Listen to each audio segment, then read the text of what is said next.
नमस्कार। आज 30 मई 2024 दिन गुरुवार। हमारे पास दिल्ली के अंक का पेपर है और आज की हम कुछ मुख्य खबरों के विषय में बात करेंगे। इस समय तापमान बहुत ज़्यादा बढ़ गया है दिल्ली का। देखो, जो पहली खबर है, राष्ट्रीय राजधानी का औसत तापमान 46.8 डिग्री और 79 वर्षों में सबसे अधिक तापमान, यानी कि मई के महीने में पिछले 79 वर्षों में सबसे अधिक तापमान 2024 में है अभी तक का रिकॉर्ड। औसत तापमान 46.8 डिग्री औसत है, लेकिन अधिकतम पता है, मुंगेशपुर में 52.9 डिग्री यानी 53 डिग्री हो गया। तो बहुत ज़्यादा जो है तापमान है। चार्ट दिए हैं। अगर दिल्ली की बात करते हैं तो मुंगेशपुर में अधिकतम 52.9 डिग्री, नजफगढ़ में 49.1, पूसा में 49.0, पीतमपुरा में 48.0 और 48.9, यानी देखा जाए तो 48 जो है क्रॉस कर गया, 50 क्रॉस कर गया। तो सबसे बड़ी खबर तो यही है। और ये खबर केवल दिल्ली की ही नहीं है। उत्तर प्रदेश, मध्य प्रदेश, बिहार, उत्तराखंड, पंजाब, हरियाणा, हिमाचल प्रदेश, चंडीगढ़ सहित तमाम हिस्सों में ऐसा जो देखने को मिला। 17 जून 1945 को तापमान था 46.7 डिग्री। 1945 17 जून को। और आज देखो 30 मई है, यानी 29 मई का खबर है। 29 मई 2024 को तापमान 50 पार कर गया। अमूमन राजस्थान में तो होता है, दिल्ली में इतना नहीं होता, तो तापमान अधिक होता है। लेकिन देखो, अच्छा, अब बता रहे हैं कि ये तापमान बढ़ा क्यों। तो 2 दिन पहले तक दिल्ली में पूर्व से नमी वाली हवा आ रही थी, जिसमें तापमान 40 से 42 डिग्री होने के बावजूद 50 डिग्री वाली गर्मी का अनुभव हो रहा था। लेकिन हवा की दिशा बदली और पश्चिम से पूर्व की ओर चलने लगी, तो राजस्थान से आने वाली लू के चलते तापमान भी ऊपर बढ़ गया। ठीक है, इसे एल नीनो इफेक्ट बताया है वैज्ञानिकों ने। एल नीनो समाप्त होने लगता है तो उस वर्ष का तापमान थोड़ा बढ़ जाता है। अब इसके विषय में बाद में हम लोग बात करेंगे, एल नीनो डालीना। लेकिन यह है कि तापमान बहुत ज़्यादा बढ़ गया है। दिल्ली सरकार ने पानी बर्बाद करने पर 2,000 रुपए का जुर्माना अनाउंस किया है। और दिल्ली की जल मंत्री आतिशी ने जो है जल बोर्ड को पानी की बर्बादी रोकने के लिए सख्त कदम उठाने के निर्देश दिए हैं। तो अच्छी खबर है। तो पानी की बर्बादी तो नहीं होनी चाहिए। यहाँ तो लोग सड़क धोने लगते हैं पानी से, गाड़ी धोने लगते हैं, जबकि इमरजेंसी के नियम अलग होते हैं। आप पानी का अधिकतम बचाव करो। लेकिन देखो, एक और कारण है। पानी की बर्बादी कई तरीके से हो रही है। नदियों का पानी बह करके समंदर में जाता है, और ये तो नदी से होता ही था। लेकिन पहले जो तालाब होते थे, तालाब से पानी रिस करके जमीन के अंदर जाता था, जल का तल ऊपर बढ़ता था, पेड़ पौधे अधिक लगते थे, ये भी पानी खींचते थे। और इसके अलावा जो कच्ची जमीन होती थी वो भी करती थी, पानी को मतलब अब्जॉर्ब करती थी। अच्छा, तापमान बढ़ने की कई वजहों में यह भी एक वजह है। जो पक्की जमीन होगी, एक तो पानी नीचे नहीं जाएगा, दूसरा रिफ्लेक्शन, मिट्टी तापमान को कम रिफ्लेक्ट करती है, एब्जॉर्ब ज़्यादा कर लेती है, सोख लेती है। लेकिन पक्की जमीन ज़्यादा रिफ्लेक्ट करती है। तो एक ये भी कारण है, यानी पेड़ों का कटना और जमीन का पक्का होना। ये अच्छा, पक्की नाली से आपको सुविधा हो जाती है, अच्छी बात, लेकिन पानी अब्जॉर्ब नीचे नहीं हो पाता पानी के अंदर। गांव में आप देखो, तमाम आंगन पक्के हो गए, दरवाजे पक्के हो गए, है ना। तो इससे भी पेड़ भी कट रहे हैं और ज़मीन भी पक्की हो रही है। कुछ बेसिक कमियां हैं। उसके अलावा जो वाहन है, वाहन, अब आप कहते हैं कि सुविधा बढ़ गई, तमाम जो है मानक अच्छे अच्छे इस्तेमाल हो रहे हैं गाड़ियों में, लेकिन गाड़ियों की संख्या भी तो बढ़ गई। मान लो आधी डिग्री तापमान, मैंने कोई गाड़ी आधा कर देती उत्सर्जन को, लेकिन गाड़ियों की संख्या बढ़ा दो, तो बात वही हो गई। एसी जो हम लोग चलाते हैं उससे भी है, हम भी चलाते हैं, ऐसी स्थिति है। लेकिन हम लोग कर क्या सकते हैं, काउंटर कर सकते हैं, उतने पेड़ लगा सकते हैं। जब पेड़ लगाएंगे तो तापमान जो है कंट्रोल होगा। तालाब अधिक बनाएं, तापमान कंट्रोल होगा। जहां हो सके जमीनें पक्की न करें, खुली रखें। खेत खलिहान घट रहे हैं, वहां मकान बन रहे हैं, वो भी एक कारण है। बीच में मैंने एक वीडियो देखा था कि एक सज्जन थे, उन्होंने बहुत सारी ज़मीन इसलिए खरीद ली कि वहाँ आम के पेड़ थे। 10 साल के लिए लीज पर ले लिया कि भाई कम से कम 10 साल ही सही, वो पेड़ भी बच जाएंगे और ज़मीन भी जो है इस प्रकार रहेगी, नेचर को सपोर्ट करेगी। देखो जम्मू, जम्मू में बहुत ठंडी रहती थी, लेकिन 14वें दिन पारा 40 डिग्री से ऊपर बना रहा। ये देखो, और जम्मू में जो है 12 बजे से लेकर के 3 बजे के बीच में दिन में किसी भी वाहन को खींचने या भार ढोने के लिए पशुओं के उपयोग पर प्रतिबंध लगा दिया गया है। ठीक है। दिल्ली में तो खैर ऑरेंज अलर्ट जारी हो ही गया है, बल्कि अगर हम बात करते हैं मौसम विभाग की, तो मुंगेशपुर में जो मौसम विज्ञान का थर्मामीटर है, मान लो गलत रीड कर सकता है, लेकिन तमाम जो और क्षेत्र हैं उनको देखा जाए तो खैर मौसम विभाग ने तापमान के अधिक होने के मद्देनजर वहां रेड अलर्ट जारी कर दिया है। अच्छा, ये हो गया आपको। पाकिस्तान में बन रहे पश्चिमी विक्षोभ के कारण गुरुवार से शुक्रवार के बीच दिल्ली समेत जम्मू कश्मीर, पंजाब, हरियाणा, पश्चिमी उत्तर प्रदेश एवं उत्तराखंड में वर्षा की स्थिति बन रही है, लेकिन इसका असर खत्म होते ही तापमान फिर कुछ ऊपर चढ़ सकता है। अच्छा, बिजली की प्रॉब्लम भी साथ साथ है। और देखो, राजनीति पर चर्चा तो हम कम ही कर रहे हैं। बीजेपी ने कहा है शत्रु देशों को मदद करने के लिए सिग्नल दे रही कांग्रेस। छोड़ो, राजनीति की खबर हम क्या सुनाए आपको।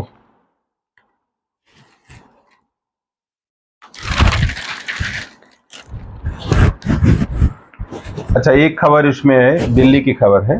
गीता कॉलोनी के पास और यमुना बाढ़ के मैदानों के पास एक प्राचीन शिव मंदिर है। तो दिल्ली विकास प्राधिकरण ने, डीडीए ने एक याचिका दायर की थी कि मैंने ये था कि उस मंदिर को गिराया ना जाए, लेकिन वो जो मंदिर के लोग थे, ट्रस्ट वाले, वो प्रमाण नहीं दे पाए मंदिर के डॉक्यूमेंट के। तो कोर्ट ने कहा इसको ध्वस्त कर दिया जाए, क्योंकि शिव को सुरक्षा की आवश्यकता नहीं है।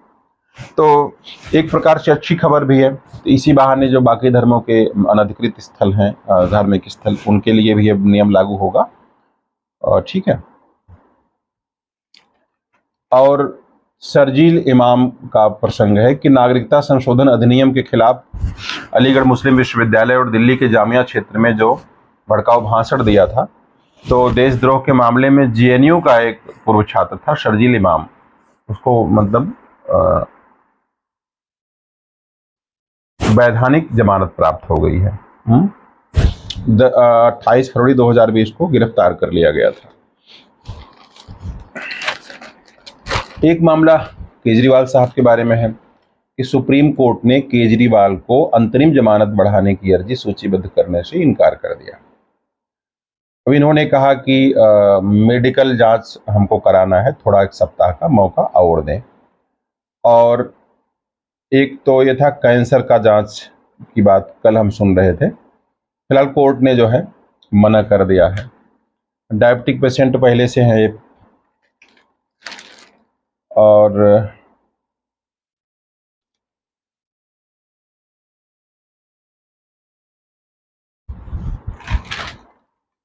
अंतिम चरण का मतदान 1 तारीख को होगा, तो आज यानी 30 मई को चुनाव प्रचार जो है रोक दिया जाएगा।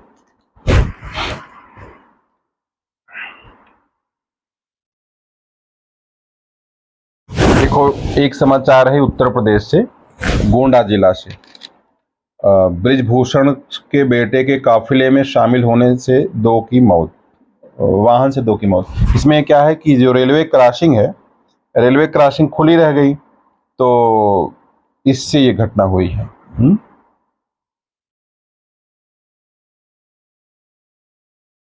ठीक है।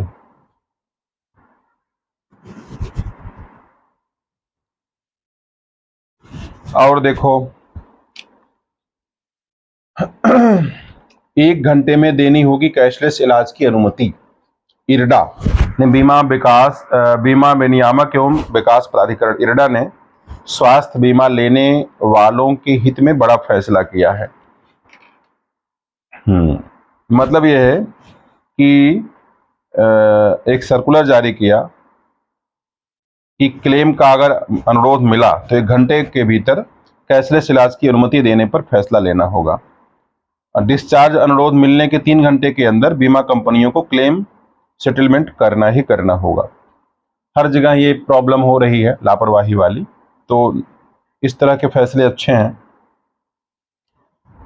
मतलब कि कुछ और फैसले जैसे बीमाकर्ताओं को प्रत्येक पॉलिसी दस्तावेज के साथ ग्राहक सूचना पत्र भी देना होगा।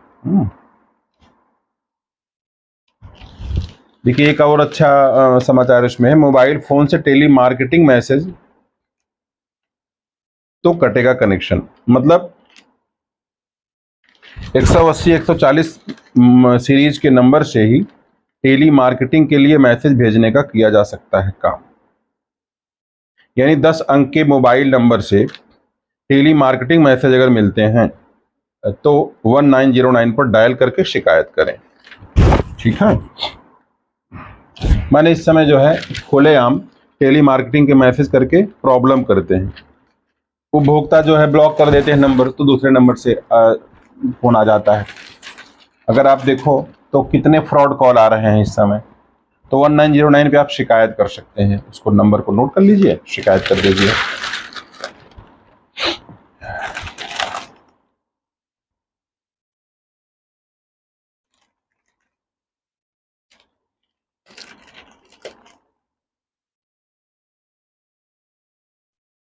गर्मी की ही खबर खूब है, राजधानी में टूटा बिजली की खपत का रिकॉर्ड।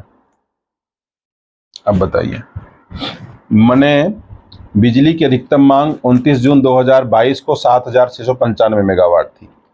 इस साल ये रिकॉर्ड टूट गया, 7,717 मेगावाट जो है मांग पहुंच गई।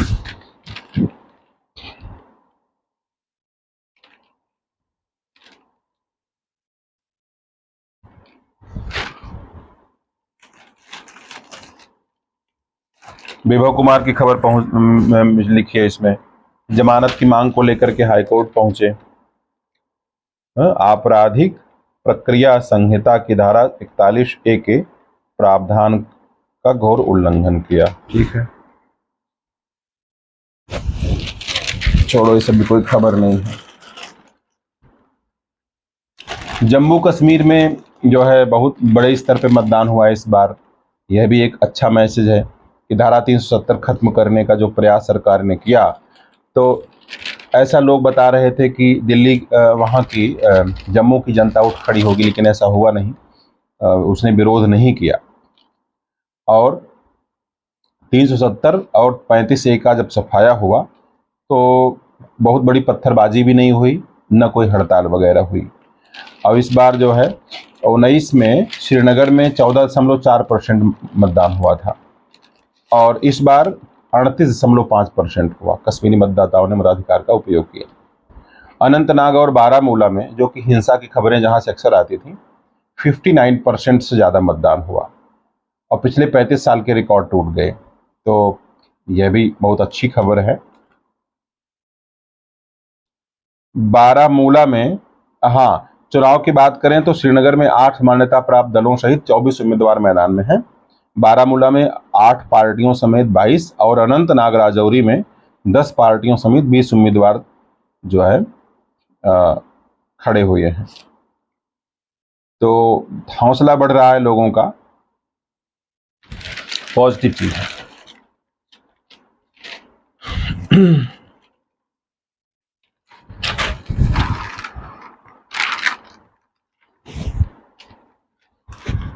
प्रधानमंत्री जी ने बंगाल में बांग्लादेश से होने वाले अवैध घुसपैठ का मुद्दा उठाया है और ये मुद्दा तो बहुत पहले से चला आ रहा है।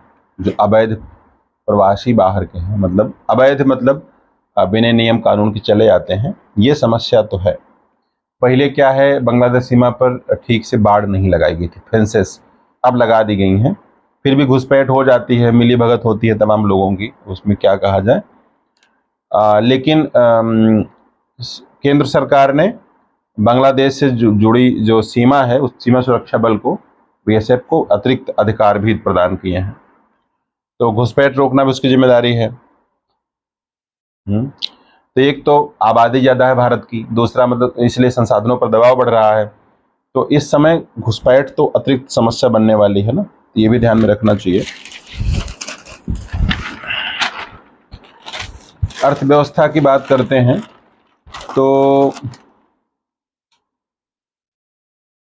निर्मला सीतारमण कहती हैं, वित्त मंत्री, कि 2047 तक भारत विकसित राष्ट्र जो है बन जाएगा। अंतर्राष्ट्रीय rating agency standard and poor ने 14 सालों बाद रेटिंग आउटलुक को फिर से पॉजिटिव बताया। भारत और अमेरिका कम बिजली खपत वाले एसी बनाने वाले हैं, ये भी इसमें खबर है। कारोबार और शहरीकरण बढ़ने से भारत में 2010 और 22 के बीच में एयर कंडीशन रखने वाले घरों की संख्या 4 गुना हो गई है। 24 में भारत में 1.15 करोड़ एयर कंडीशनर थे, जबकि 29 तक 2.29 करोड़, मतलब जस्ट दोगुना होने की संभावना है। तो ये भी खबर है। देखो, एक खबर है कि विमानन कंपनी इंडिगो ने महिला यात्रियों के लिए एक सुविधा शुरू की है कि महिला यात्री वेब चेक इन के दौरान ये देख सकेंगी कि अन्य फीमेल पैसेंजर्स ने कौन कौन सी सीट बुक की है। तो इससे एक फायदा होगा कि वो फीमेल के बगल अपनी सीट बुक कर सकती हैं।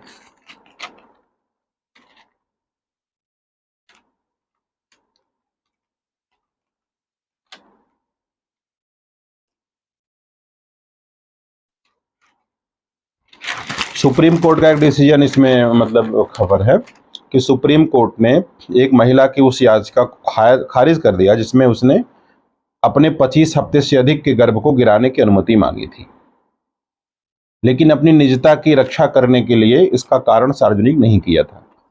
तो सरकार ने मतलब कोर्ट ने नहीं दी अनुमति कि 25 हफ्ते से अधिक अगर गर्भ हो गया है, 25 मतलब 8 महीने से अधिक हो गया ना।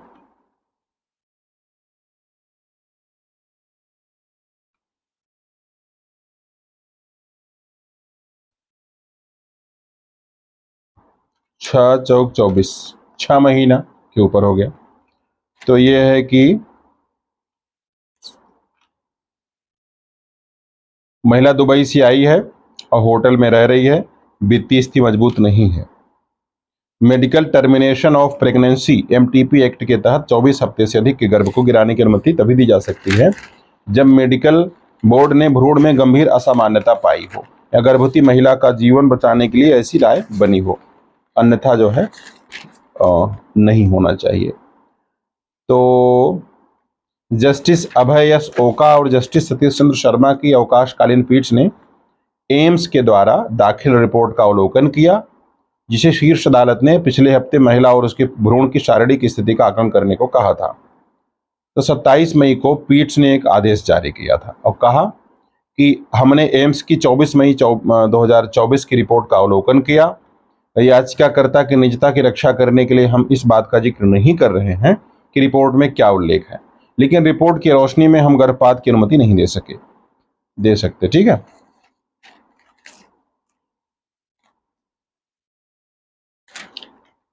देखो, एक खबर है, कोर्ट में कोमा में पड़े पति की संपत्ति बेचने की अनुमति दी। तो ये मद्रास हाई कोर्ट का मामला है। एक व्यक्ति है एम शिव कुमार, ये कोमा में है। तो उनकी पत्नी एस शशिकला को 1 करोड़ रुपए से अधिक की अचल संपत्ति बेचने या गिरवी रखने और उस पैसे का उनकी चिकित्सा में इस्तेमाल करने की अनुमति प्रदान की। भोजशाला यहाँ मध्य प्रदेश में, जो धार प्रदेश था इस जमाने में ना, जहाँ राजा भोज थे, तो भोजशाला के उत्तरी भाग के स्तंभों में 3 अवशेष मिले स्तंभों के। ठीक है। यहाँ लिखते हैं कि बुधवार को 69वें दिन सर्वे जारी रहा। प्रवेश द्वार के पास ग्राउंड पेनिट्रेटिंग राडार यानी GPR से सर्वे हुआ। उत्तरी भाग में खुदाई में स्तंभों के 3 अवशेष मिले, कुछ आकृति बनी हुई है।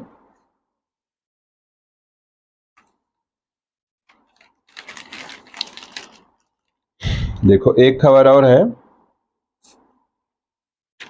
बिना पराली जलाए खेत में फसल उगाकर वैज्ञानिकों ने निकाला प्रदूषण का हल।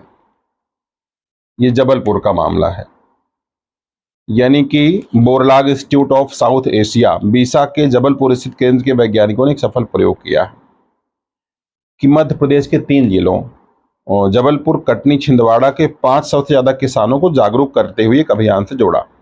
800 एकड़ कृषि भूमि में बिना, हाँ तो बात हो रही थी कि 800 एकड़ कृषि भूमि में बिना पराली जलाए और बिना जुताई किए जो है मूंग की खेती की। मूंग की खेती हैप्पी सीडर नामक कृषि यंत्र से खेतों में सूखी पराली के बीच ही मूंग के बीज बो दिए और लगातार निगरानी की। तो इस दौरान फसल को दिए जाने वाले पौष्टिक तत्वों में कोई बदलाव नहीं आया। इसका परिणाम अच्छा रहा, मूंग की फसल अच्छी हुई। तो ये अच्छा प्रयोग रहा। यानी कि बताया गया, संस्था ने बताया किसानों को कि खेतों में फसल की कटाई के बाद पराली जलाने से कितना नुकसान होता है, और एमपी दूसरे नंबर पे था। ठीक है, मतलब यह है कि पराली जलाने से क्या नुकसान होते हैं, न जलाने से फायदे क्या होते हैं। इसके बाद गेहूं की कटाई के चंद घंटों के बाद पराली जलाए बिना ही खेतों में मूंग लगा दी, तो लगभग 72 दिन में फसल तैयार हो गई मूंग की, और कटाई में 1 सप्ताह से कम का समय बचा है। तो ये है, लिखते हैं कि पराली में ऑर्गेनिक कार्बन होता है जो इंसानों के हीमोग्लोबिन जैसे काम करता है। ये कार्बन ऑर्गेनिक कार्बन मिट्टी की ताकत बढ़ाता है, वह उसका स्वस्थ रखता है, लेकिन इसे जला देने से वो नष्ट हो जाता है। गेहूं और चावल आदि जिस मिट्टी से पोषक तत्व लेते हैं, लेकिन मूंग की फसल पोषक तत्व देती है, इसमें मौजूदा नाइट्रोजन से मिट्टी उपजाऊ होती है। ये है, ठीक है। तो अच्छी खबर है ये, तो आप लोग परीक्षा वगैरह दें तो इसका जो है जिक्र कर सकते हैं। तो मूंग की फसल पोषक तत्व देती है, इसमें मौजूद नाइट्रोजन से मिट्टी उपजाऊ होती है। एक तरफ से तो फसल हुई, फिर मिट्टी को सपोर्ट भी मिला। नाइट्रिफिकेशन जो होता है वो फायदा करता है।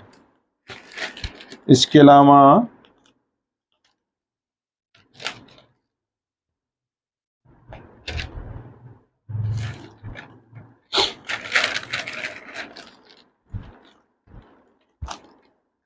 केंद्रीय स्वास्थ्य सचिव अपूर्व चंद्र ने बुधवार को कहा, कोविड-19 की लड़ाई में मददगार रहे कोविन पोर्टल को जो है राष्ट्रीय टीकाकरण कार्यक्रम के लिए यूविन में तब्दील किया जा रहा है। पहले कोविन था ना, COWIN, अब वो हो गया यूविन। ठीक है,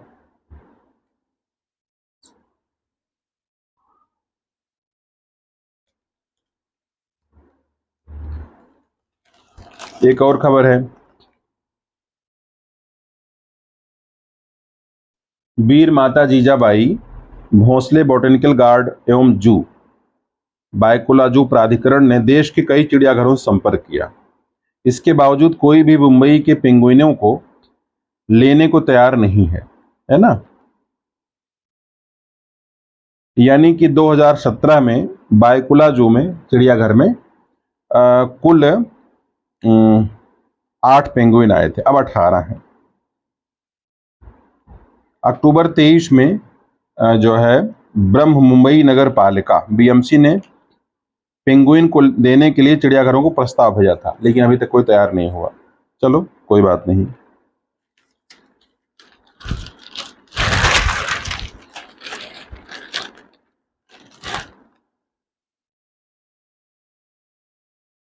राजनीति वाली खबर पढ़ने लायक रहती नहीं, आजकल ऐसा आता है।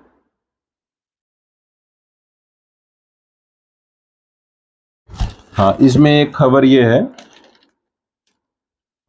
कि तरन तारन, यानी कि पंजाब की बात कर रहे हैं, यहाँ पर सुखबीर बादल खडूर साहिब के खेमकरण के गांव बासरके में रैली संबोधित कर रहे थे और यहाँ इन लोगों ने कहा कि पंजाब के सिख खालिस्तान नहीं चाहते। ठीक है।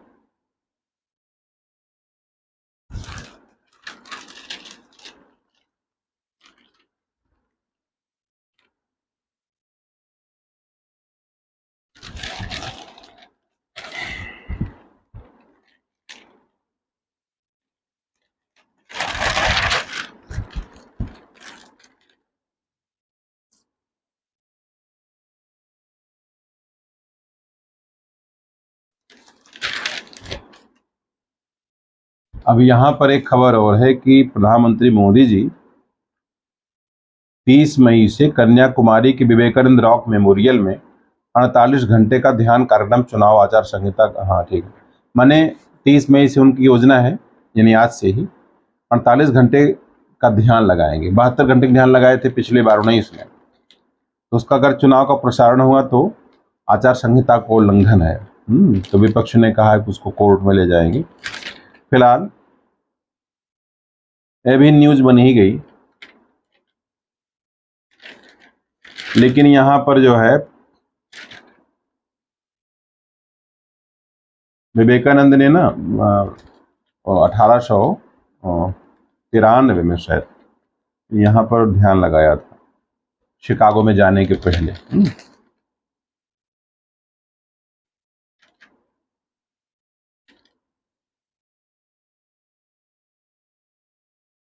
पाकिस्तानी जेल में बंद कश्मीरी युवाओं से मिले भारतीय उच्चायोग के अधिकारी। इन्हें पाकिस्तान के कब्जे वाले कश्मीर के गिलगित बाल्टिस्तान इलाके से 2020 में गिरफ्तार किया गया था। जासूसी का आरोप था। विश्व बैंक ने बांग्लादेश में रोहिंग्याओं के लिए 70 करोड़ अमेरिकी डॉलर की मंजूरी दी।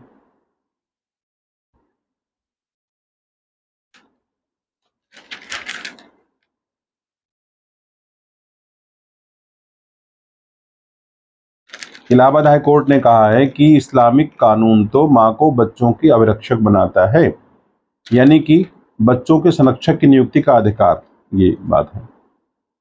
यानी एक मां ने अपने 2.5 साल के बच्चे के लिए बंदी प्रत्यक्षीकरण याचिका दाखिल की थी। कहना था कि पति रहता है बाहर, भविष्य में उसके आने की संभावना नहीं है, उसके बच्चे को सास ने जबरन अपने पास रखा है।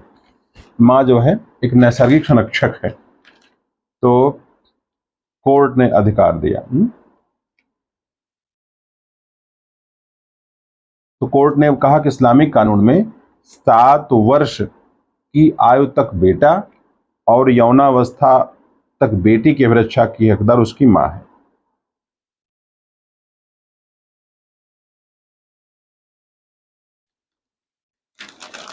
अमरनाथ तीर्थयात्रियों की सुरक्षा के लिए त्रिनेत्र पूरी तरह तैयार। ये क्या है? दुश्मन के होश उड़ाएगी रुद्रम 2 मिसाइल। तो डीआरडीओ ने बुधवार को ओडिशा के चांदीपुर में रुद्रम 2 हाइपरसोनिक मिसाइल का परीक्षण किया। हवा से जमीन पर मार करने वाले ये मिसाइल काफी शक्तिशाली है। ये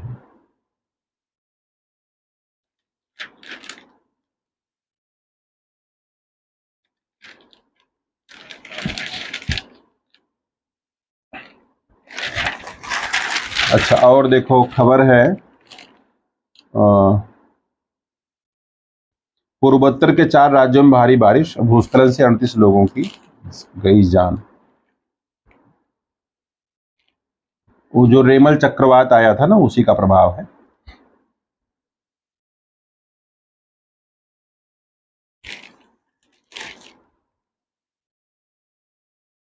अरब सागर की गर्मी बढ़ रही है, लू का प्रकोप बढ़ रहा है।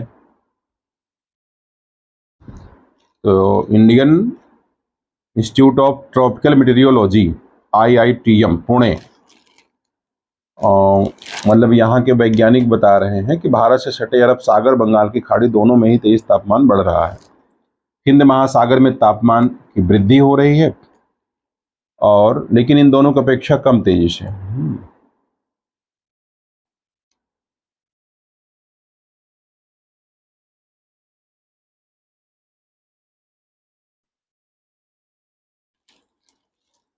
भारत की सबसे युवा पर्वतारोही काम्या नेपाल में सम्मानित।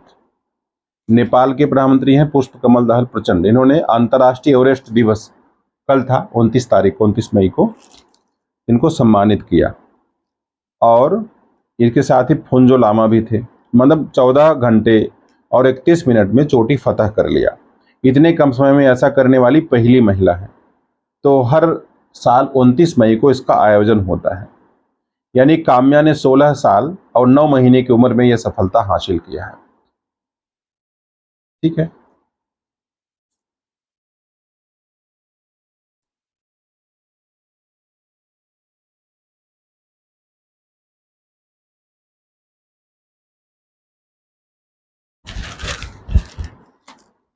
और ये जो गर्मी वाली बात हम बता रहे हैं, ये पूरे एशिया में मामला बढ़ा है।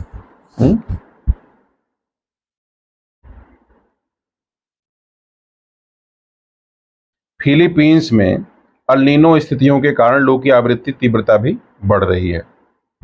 खैर, हम लोग अगली खबर कल पढ़ेंगे। मेन मैंने बता दिया आपको।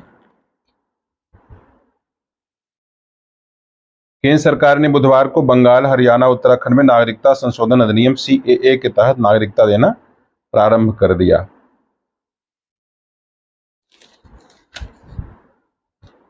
तो ये खबर थी। और फिलहाल